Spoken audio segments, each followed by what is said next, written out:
ఇంత ఇన్సిడెంట్ జరిగిన తర్వాత రాష్ట్రం అంతా చూస్తున్న తర్వాత వాస్తవాలు ఏంటో ఆడియో వీడియో ద్వారా ఆధారాలతో సహా బయటపడిన తర్వాత ఈరోజు కూడా పవన్ కళ్యాణ్ స్పందించకపోవడం, నిజంగానే అతను ఆమెను బెదిరించినట్టుగా పవన్ కళ్యాణ్, నాదెండ్ల మనోహరు, మిగతా నాయకులు, ముఖ్య నాయకులు అంతా ఉన్నారా దీని వెనుక?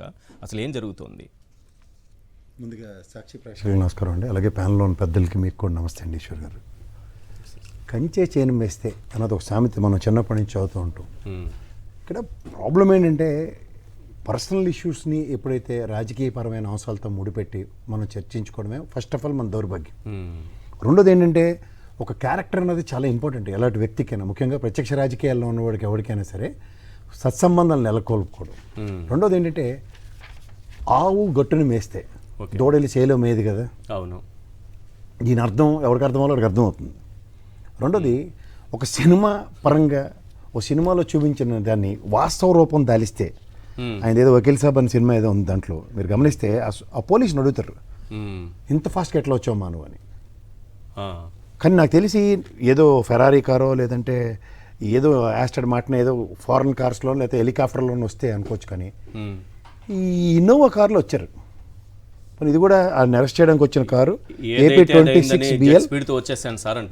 ఎంత స్పీడ్ వచ్చినా ఇన్నోవా కార్ ఎంతకైనా వచ్చేస్తారు. తెల్లారులు రాజస్థాన్ నుంచి తెల్లారులు వచ్చినా రాలేదు. సినిమాలో డైలాగ్ చెప్తున్నా, ఏదైతే అది అయిందని జెట్ స్పీడ్తో వచ్చేసాను సార్. అదే జెట్ ఎయిర్వేస్లో వచ్చారంటే అనుకోవచ్చు. పోనీ అది వచ్చిన ఇప్పుడు ఏముందంటే మన అటాచ్ చేసిన SP IG స్థాయిలో వాళ్ళ ఎయిర్లైన్స్ టికెట్స్ అవన్నీ అనుకున్నప్పుడు ద సేమ్ క్రానికల్ ఆర్డర్లో గౌరవ న్యాయస్థానం కూడా వీళ్ళు ఎంత జెట్ స్పీడ్లో రాజస్థాన్ నుంచి రావడానికి ఏ ట్రాన్స్పోర్టేషన్ వాడారు, వాళ్ళు ఫ్లైట్ టికెట్స్ ఇవన్నీ ఎస్టాబ్లిష్ చేయాలి కదా.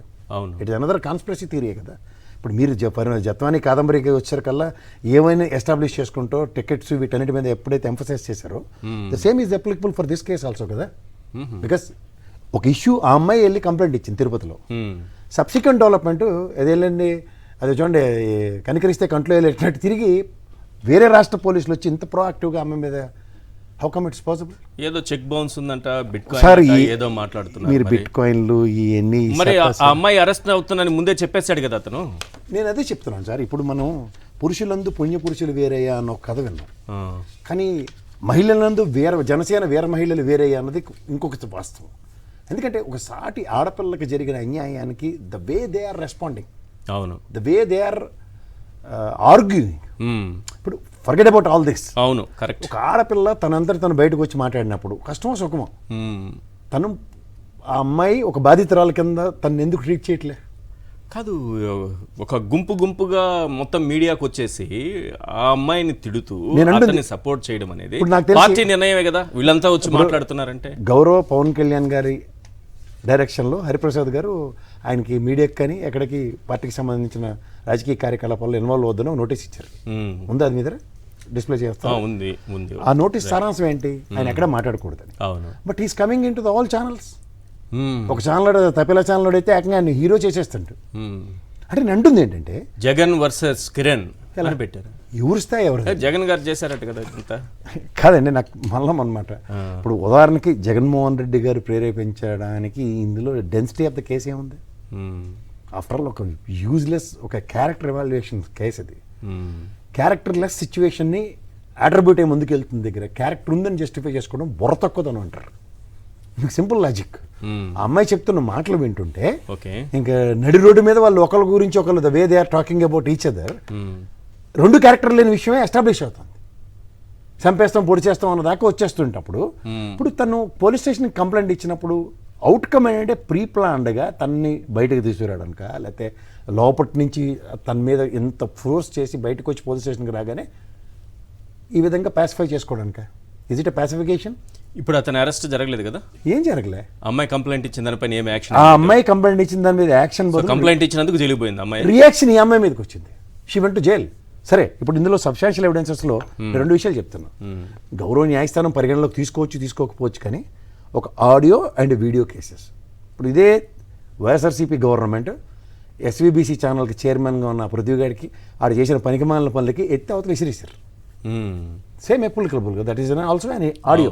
ఇమీడియట్గా యాక్షన్ తీసుకు ఆడియో కదా. అవును. సో ఆడియో బేస్ చేసుకుని ఎప్పుడైతే ఒక పార్టీ నిర్ణయాలు ఉన్న దగ్గర ఒక ఆడియో బేస్ చేసుకుని వీళ్ళ దగ్గర ఉన్న నిర్ణయాలను ఒకసారి కంపేర్ చేయండి.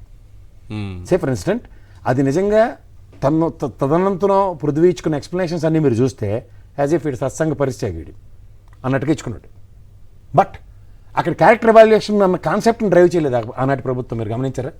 తను whomever she may be, okay, she never made an victim for this. ఆవిడ మీద ఏమైనా కేసు పెట్టారా? చర్యలు ఏమైనా ఉన్నాయి ఆవిడ మీద ప్రభుత్వ పరంగా కానీ ఏదైనా? కానీ ఇక్కడ వైస్ వర్సా, రివర్స్లో ఈ అమ్మాయి మీద చర్యలు తీసుకోబడ్డాయి. మొత్తం ప్రభుత్వం పైన ఇది చెడ్డపేరు రాదా కూటమి ప్రభుత్వానికి? పవన్ కళ్యాణ్ జనసేన నాదెండ్ల మనోహర్ ఇక్కడ వరకేనా? మొత్తం చంద్రబాబు నాయుడు గారు, ఆయన ప్రభుత్వము, కూటమి గవర్నమెంటు, పోలీసు వ్యవస్థ ఇవేమి వీటిపైకి రాదా ఇది? సార్ మీరు ఇంకా అమాయకంగా ఉన్నారు. దీనికి గౌరవ ఉప ముఖ్యమంత్రి గారు పవన్ కళ్యాణ్ గారు డైరెక్ట్గా డెలిబరేషన్ ఇచ్చారు. లా అండ్ ఆర్డర్ చాలా దయనీయమైన స్థితిలో ఉందని, దానివల్ల నాకే చెడ్డ పేరు వస్తుందని చెప్పారు. This is another substantial incident. Pawan Kalyan గారి మాటను ఒకసారి మీరు మళ్ళీ రీకలెక్ట్ చేసిన ఒకసారి ప్లే చేయగలిగితే correct, exactly law and order control less situation attribute అవుతుంది. దానికి తగ్గట్టుగా గౌరవ ముఖ్యమంత్రి గారు కూడా నిన్న రిలీజ్ చేసిన ర్యాంకుల్లో అనితమ్మ గారి ర్యాంక్ ఎక్కడ ఉందో చూడండి. So it's all obvious. Law and order మెజరబుల్గా ఫెయిల్యూర్ అవుతో పోలీస్ డిపార్ట్మెంట్ ప్రొయాక్టివ్నెస్ని ఏ విధంగా కనపరుస్తుందో, సిచ్యువేషన్ ఎలా డైల్యూట్ చేయడానికి పొలిటికల్ ఫోర్సెస్ని ఎట్లా యూజ్ చేస్తున్నారో గమనించుకోమనండి. ఈరోజు మళ్ళీ మాట్లాడారు ముఖ్యమంత్రి గారు ర్యాంకుల గురించి, మళ్ళీ పవన్ కళ్యాణ్ అవమానించడం కోసమేనా? అంటుంది అదే. ఆయన మాట్లాడిన ఉద్దేశం ఏంటంటే 1, 2, 3, 4 ఇన్స్టెన్సెస్ స్టాండ్ చేసి బయట పెట్టిన తర్వాత how he's facing is what you call black face to the people around. ఎట్లా అంటే ఖచ్చితంగా దానివల్ల ప్రాబ్లం అట్రిబ్యూట్ అవుతుంది. ఇప్పుడు నాకు ఇక్కడ ఫోటోలు మీరు చూపిస్తున్న దాంట్లో అందరికీ సెలవులు కప్పి సన్మానించినందుకు పరిరక్షణకు వస్తున్నారా? అంటే లేకపోతే నేను ఎలా ఉన్నావు నువ్వు కూడా అలాగే ఉన్నావు కాబట్టి ఏం పర్లేదు మనం కంటిన్యూ అయిపోదాం అన్న కాన్సెప్టా ఏంటిది?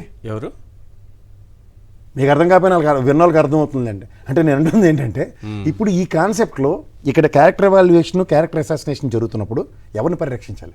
సినిమాలు అయితే ఎవరిని పరిరక్షించారు? నిజ జీవితాల్లో ఎవరిని పరిరక్షిస్తున్నారు? అంటే ఈ మోటో ఏంటి? మీకు ఇంకో మాట చెప్పనా, పొలిటికల్ రివెంజ్ అన్న దాంట్లో మనం చేసిన పనులు నచ్చుతున్నాయి. జగన్మోహన్ రెడ్డి 2.0 బాగుంది నాకు అన్న దాంట్లోనే వీళ్ళు ఇక్కడికి ఆగిపోతున్నారు. బట్ వెనకాతల గొలివిది గంజి వెనకాతల నలుపు సంగతి. సో మనం ఒక పని చేసేటప్పుడు ఒక స్థాయి కలిగిన వ్యక్తిని మనం అగౌరవపరిచినప్పుడు లేకపోతే దాన్ని వచ్చిన కాన్సిక్వెన్సెస్లో నీ సత్యశీలత నీ ఏందే అన్నది ఖచ్చితంగా ప్రశ్నించబడుతుంది. రైట్. రెండోది, ఇవాళ మీరు సినిమా వాళ్ళని సినిమా పరంగా ఉండమనండి, లేదా మూసుకుని ఇంట్లో కూర్చోమనండి. ఎందుకంటే వీళ్ళ కెపాసిటీ ఏంటండి? ఫస్ట్ ఆఫ్ ఆల్ వీళ్ళ స్థాయి ఏంటి అంటే సినిమాల పరంగా మాట్లాడుతున్నప్పుడు సినిమాకి సంబంధించిన జోనర్లో వాళ్ళు what they are doing, they are wonders to that. మనం ఏం ఉత్తినాళ్ళు ఏం చారిటీ షోలు పెట్టి చూపించట్లే కదా. They need to give respect to the people. X, Y, Z according to their whims and fancies ఎట్లా మాట్లాడుతున్నారు వాళ్ళు? ఎవరు ఇస్తున్నారు వాళ్ళకి డిస్క్రిప్షన్స్?